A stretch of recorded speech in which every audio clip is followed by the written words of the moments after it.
Like some of you, I had my travel plans for this past summer suspended. Many months ago, I had been selected to be part of an interfaith clergy group that would travel to Israel in July for a study tour. Our time would be spent mostly in Jerusalem, but a highlight of it would be our stop at the River Jordan, which both Jewish and Christian scriptures tell us is a special site where miracles occurred. When we clergy received the official notification that the trip was postponed, several of us had been expecting it for a while. Someone offered us reassuring words about all meeting next year in Jerusalem. So I stayed very close to home this summer. Now I couldn't envision having passed the season any other way. My husband and I bought a house not too far from our old rental place, and we spent a few weeks packing for the move and then a few weeks unpacking. While we relocated less than a couple miles away, it felt like a massive shift, a major reorientation in our lives, even though we had only moved to the other side of the Charles River. The stretch of the river that Ben jogged and the stretch that I biked remained familiar. After the move, though, we approached the river from different directions. We both did our routes in reverse. Today, I feel such gratitude for the months the two of us had as we settled into our new home in Watertown and became better acquainted with our neighbors in the local area. I learned that despite its name, Watertown has not that much water apart from the Charles River, which widens and narrows as it passes through town. Looking at the Massachusetts map, though, I noticed that there are very few towns in this region that the Charles does not pass through. You may see it from your window or find it a few blocks away. It seems to wind everywhere around here. The time-worn truths of waterways is that they simultaneously separate our territories and connect us across them. They introduce the same divisions they ultimately dissolve. Rivers are particularly powerful both as facts and as metaphors. They figure not only in sacred scripture, but also history and poetry and fiction for just such reasons. Look at any map and you will see that they cut across our paths so often, whether those paths lead us to the Mideast or circle the Commonwealth. These rivers issue us a standing invitation to cross over them by whatever means we have available to us, or by whatever means we can muster. In July, I was reminded of that deepest river reality when the great patriot Representative John Lewis died. An icon of the civil rights movement and the so-called conscience of Congress, he died at 80. This child of the Jim Crow South rose to national prominence and served his state for 17 consecutive terms. Before he entered civic service, Representative Lewis was, like his mentor, the late Reverend Dr. King, a Baptist preacher and an activist. He stepped into the American spotlight by leading a voting rights protest that involved a mass march out of Selma, across the Edmund Pettus Bridge, and over the Alabama River toward the state capital of Montgomery. The march was famously, notoriously, met with mass violence and police brutality on a day that would later become known simply as Bloody Sunday. The peaceful protesters were all part of the nonviolent movement led by Dr. King, and so they did not fight or even resist their attackers. Representative Lewis was struck on the head with a billy club and his skull fractured. I thought I saw death on the bridge that day, he recalled. But he survived the attack and continued a life of courageous and committed activism and witness. 2 months after Bloody Sunday, the Voting Rights Act of 1965, a momentous and long overdue piece of legislation, was passed in Congress. It finally assured African Americans, such as Representative Lewis, the ballot. In his book, Across That Bridge, A Vision for Change and the Future of America, Representative Lewis recalled Bloody Sunday this way: all we needed was the courage to march to demonstrate the power of human dignity, and the spirit that is within us did all the rest. While his book offers a political blueprint, it also serves as a spiritual manifesto befitting a former pastor. The struggle for civil rights was more than a series of legal battles, he concluded. It was a spiritual confrontation that tested the power of two ideas, one based on unity and the other based on division. UU congregations such as ours are centered on the notion of unity and radical interdependence, and we are all called to spiritual confrontation now. Throughout the summer across the country, we have seen uprisings and unrest that challenge persistent and pernicious divisions across America, racial, economic, and regional divides that this current pandemic has exposed as deadly and deadening. Near the end of his life, Representative Lewis lamented the high levels of hostility and bitterness he saw today. He decried how polarized and rancorous and partisan Americans had become in their engagement of one another in the civic sphere. On July 30th, the day of his funeral, the New York Times published an opinion piece that Representative Lewis wrote shortly before his death for posthumous publication. It was called "Together You Can Redeem the Soul of This Nation," and it imparted a blessing for all Americans. Representative Lewis described the profound experience of visiting the Black Lives Matter Plaza in Washington, D.C., just before his hospitalization, and realizing that the truth is still marching on. Ordinary people with extraordinary vision can redeem the soul of America by getting in what I call good trouble, necessary trouble, he declared.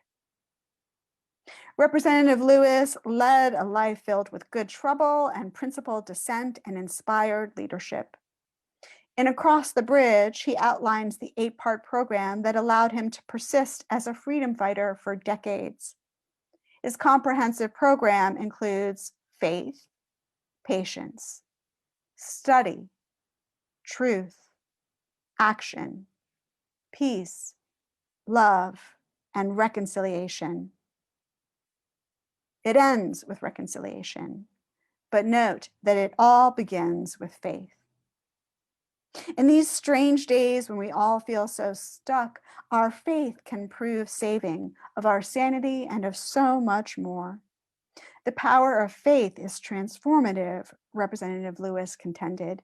It can be utilized in your own personal life to change your individual condition, and it can be used as a lifeline of spiritual strength to change a nation. This great man lent tremendous spiritual strength to a movement and modeled the transforming power of faith for millions of Americans. The public tributes paid to Representative Lewis after his death testified to that. Every year, he would take people with him on a return trip to the Edmund Pettus Bridge. On the 50th anniversary of Bloody Sunday, he walked across the bridge with our first African-American president by his side. On his annual trip across the bridge earlier this year, he said, "Our country is a better country now. We are a better people, but we still have a distance to travel." Such a distance ahead. His final trip across that landmark bridge was by horse-drawn carriage in July when his body was being brought to Montgomery to lie in state at the Alabama Capitol. The son of dispossessed Alabama sharecroppers, Representative Lewis had never surrendered his higher vision of what this nation could be, had never stopped seeing beyond artificial divisions to what he called our divine union with one another. Like Dr. King, he never lost sight of the proverbial promised land, even though he never expected to arrive there himself. But didn't he bring us all a little closer to it in his lifetime? Didn't he recall its manifold promises to us year after year? Perhaps you saw news photos of that wooden carriage draped in an American flag, drawing to the far side of the Alabama River. That sight captured a lot of people's attention and piqued their curiosity too. The Edmund Pettus Bridge that spanned where Representative Lewis almost died decades ago was originally named for a Confederate general. Now there is a petition circulating to rename it the John Lewis Bridge. Like hundreds of thousands of other Americans, I added my signature to it. You may want to add yours as well. Representative Lewis helped bring us across a lot of seemingly impassable rivers as a country, and we all owe him a debt of gratitude. Frankly, I doubt that we Boston area clergy will be in Jerusalem next year, that our postponed Israel trip will happen in July 2021, and that we will take that trip across the River Jordan together. This pandemic is teaching me all the time, that timelines can extend themselves indefinitely, that plans might be scuttled irrevocably, and that we are all subject to this strange and disturbing moment in history, which contains its own revelations to us. As a nation and as individuals, we are faced with impending and intersecting crises. Hunger and homelessness is on the rise, healthcare is being jeopardized, education and employment are tenuous to a degree they have not been for generations, and isolation and alienation plague us as surely as the coronavirus. Of course, we also have an election coming up in November. More often than we care to admit, we are swept up in currents that are stronger and swifter than we anticipated. And yet, we might find our way to safety just the same, somehow, someday, especially if we muster the kind of courage all forms of spiritual confrontation require. Watching Representative Lewis make that last passage across the Alabama River reminded me that miraculous occurrences can happen fairly close to home and near to waterways we know all too well. The Holy Land does not have to be a distant travel destination. Instead, it can simply be the ground beneath our feet when we faithfully attend to it and to the direction our own movements take. What novel approaches feel possible or needful now? What good trouble can we make in tough times? As we gather to commemorate the start of another church year here at UU Wellesley Hills, we would do well to adopt our own comprehensive program of faith, patience, study, truth, action, peace, love, and reconciliation as we face the uncertain days ahead. Always remember, though, that it starts with faith. In an amazing eulogy he gave for Representative Lewis in Dr. King's former pulpit, President Obama likened the congressman to John the Baptist, who the Bible tells us stood in the River Jordan, calling out to anyone who would listen, anyone remotely in earshot, that they ought to start preparing the way for a better future. Freedom is the continuous act we all must take, Representative Lewis reminded us. It demands our perseverance and an unwavering devotion to redeeming the soul of our nation along with our own souls. So try standing by or in waters you love, the same ones that you have passed by for years and crossed repeatedly, back and forth, time and again. Perhaps that peripatetic and ubiquitous Charles River, or your own favorite pond or lake or reservoir, whatever spot on the landscape your feet immediately know to carry you towards. And dare to imagine a better future for all of us for the unity of us.